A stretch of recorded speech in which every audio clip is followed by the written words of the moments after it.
Welcome to the Scroll Ensemble Classical Music Improvisation channel. I'm Robert. Don't forget to subscribe if you're enjoying our videos. In the last video, I spoke about restricting our choice of notes, inspired by Bartók.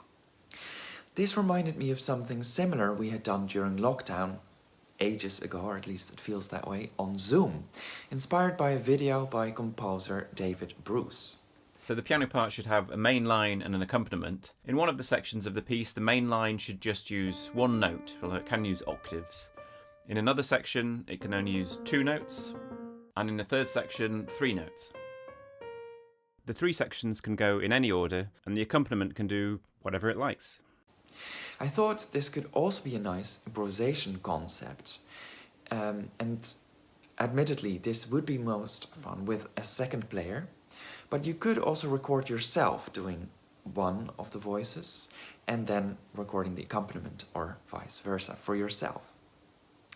Like in the previous video, we can work with ideas of rhythm, harmony and texture. So if you haven't looked at that yet, you can check that here. Specifically in this case, it is interesting to see how we can start relating improvisationally to the larger form.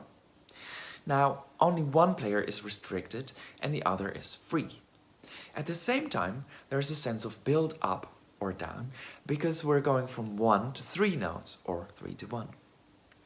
Naturally, one also achieves 3 different sections around a 1-note melody, a 2-note, and finally a 3-note melody. Timing these sections and the way the music builds because of it can be a great focus for our creative mind. For the accompaniment, this is very interesting as well. Will the sections have different accompaniments? Are they really different sections, or is there more fluidity from one to the other? Or is it just a steady accompaniment which just keeps on going whilst the upper part changes? There's also an element of play, because the accompanist is, of course, only that by name. As an autonomous, full-valued musician, the accompanist can also decide that a new texture or idea should be introduced. So, who decides and when whether a new section starts?